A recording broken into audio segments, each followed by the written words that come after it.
The busy streets of urban South Africa were once terrorized by a strategic yet conniving scammer.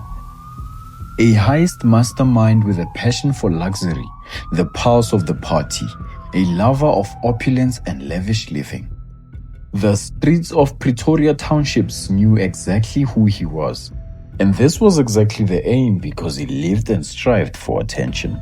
This is the story of the crime notorious kingpin by the name William Mashobane. Nel role model ya wa mitsa King of Bling. Abe F1 lena le bona kwa ko Michael Schumacher kwa o ibela ephaka King of Bling a regala arkeli di Rolex tinto re motivate leng es bafana re le bafana re bona die groot man van ons a ira dilo tse so. This was a man in love with the spotlight, a power and status hungry fellow with dreams sky high and a great love for fine clothing, cars, women and luxury. However, as the superstar lifestyle continued, Mashobane faced his eventual demise. Today we have a look into the social background, lifestyle, rise and fall of one of Utteridgeville, Pretoria's most flashy outlaw criminals. Born in 1974 in the vibrant, colorful and fast-paced Utteridgeville township located at the far west of Pretoria, William King of Bling Mashobane grew under easier financial yet very demanding conditions. Unlike the struggle faced by children born in townships, his struggle was different. You see, William was born to two superstars. His father, Lucas Masterpieces Moripe, was a professional football player with an immense talent in the sport. This former professional football player played for huge clubs such as Orlando Pirates and Pretoria Cullies. This wasn't your ordinary footballer. He was a legend. He was even often described as probably the greatest ball player the country has known, even earning the nickname the God of Football, being termed by his fans. Side note, this man has a street in Utteridgeville named after him. And in 2010, the Utteridgeville Super Stadium was renamed to Lucas Masterpieces Moripe in honor of this man. On the other hand, William's mother was a popular local singer by the name of Virginia Mbata, who held the title of lead singer in her music group relatively popular around the time. So, growing up around such talent and influence, William had a desire to please and live up to the standards of popularity and influence as his parents. In a documented interview with William's former high school teacher, the teacher revealed that William was a quiet child, not so academically gifted, but still had a brooding demeanor. Sadly, school was not an optional route for William to try to reach his goal of becoming prominent and influential because he was very academically challenged. As revealed by the academic records provided by his remorseful father Lucas, William was a below-average learner scoring in around the 30th percent, and thus resultantly, he dropped out at grade 9. At around this tender age, William had a love for luxurious living. With his parents not together, he lived with his mom, who made sure that he had everything he needed and wanted. With this life of access, William sought to ensure sustenance by any means necessary. In his pursuit of riches, luxury, affluence, and the need to live up to his parents' level of popularity, the young William resorted to a life of crime, marking the beginning of his delinquency as a young boy. In his introduction to the life of crime, William started with criminal activities such as house break-ins. At the age of 18, he had his first arrest for breaking in and was not charged, but rather he was lashed. This didn't encourage him to stop. If anything, it was only an introduction to grand notoriety. As he grew older, he lost interest in petty criminal activities and took interest in victimizing the rich. He was even later given the name the Robin Hood of pheli. He started mingling with high-stake criminal syndicates to whom he pitched his criminal ideas, thus giving birth to one of the most gruesome crime syndicates that took out of Pretoria, targeting the bustling streets of Johannesburg. According to reports, by the late 2000s, he claimed interests in a taxi business, a cafe, and a club. The cafe was called Ram Square Cafe and the club Jazz Pub. He owned 3 houses then, including a 2.5 million mansion in Irene, as well as a weekend home at the Hartbeespoortdam. Added to that, he had a travel agency and a fleet of luxury vehicles. With this, he was given the name King of Bling. The name itself signals the centrality of visible status in his identity and his public image. The man mingled with A-listing celebrities from abroad. These are the likes of R. Kelly and Usher. His wealth display was not only personal, but socially performative and thus resonant in a township setting where few legitimate paths to upward mobility existed. This is consistent with the social theory of relative deprivation. This theory states that the individuals in marginalized communities compare themselves to visible wealth and may resort to illicit paths to achieve it. Police suspected that his legitimate-looking businesses were a facade for illicit operations, but could not prove it. And thus, by the time he emerged publicly, Mbatha inhabited a dual reality, a businessman by day and a criminal mastermind by stealth. One of the distinctive elements of Mbatha's criminal trajectory was the systemic impersonation of police officers. Victims reported being stopped by vehicles with police lights, being shown fake IDs, wearing police-reflected jackets, then handcuffed or suffocated with plastic bags before being robbed. An example, in December 2008, the casino patron Yun Kai was stopped while returning from Emperor's Palace, robbed of jewelry and 2 casino chips worth 100,000 each.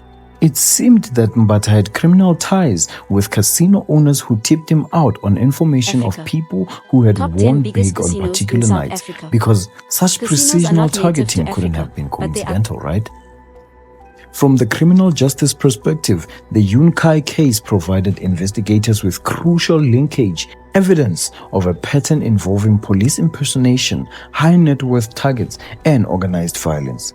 It helped shift the perception of Mbatha from flashy businessman to serious organized crime operator.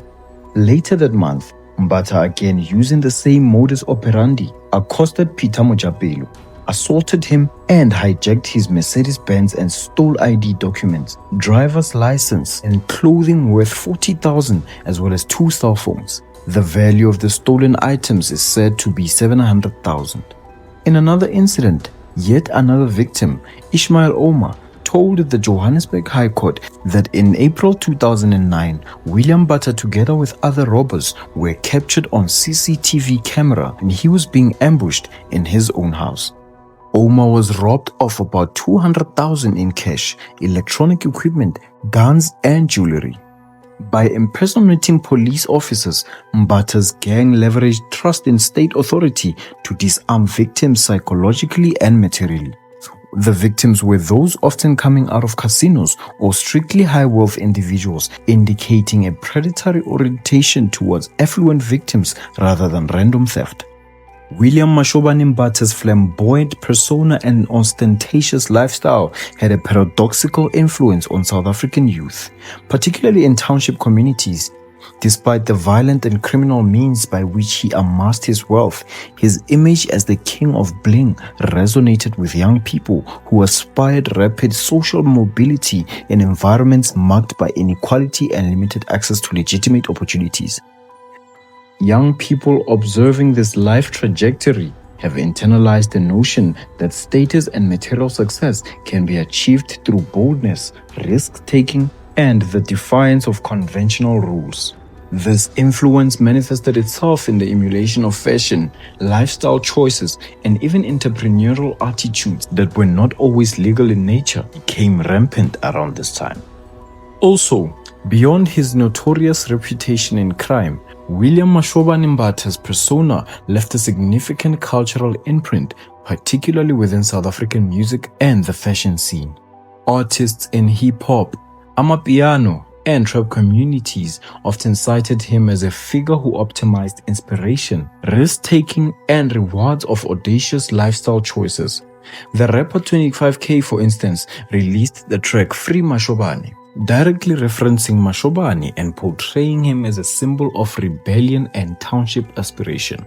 The song exemplifies how his life story became embedded in popular culture, transforming real-life notoriety into narrative inspiration that resonates with the youth and artists who looked up to him as something close to an idol. Similarly, the Amapiano artist Focalistic openly shared memories of admiring Mbata during his youth. In an interview, he reflected on how Mbata's flashy clothing, cars, and public persona shaped the way he imagined success. And another one, Mashobane. What means Mashobane? Yeah. Just strata sa kana di bua cho. Mashobane ke la thawa mona. Ya bona Mini Cooper, first time Mini Cooper di itlane. Yeah. A betha convoy di Mini Cooper. A beya trailer le namara litsi Mashobane.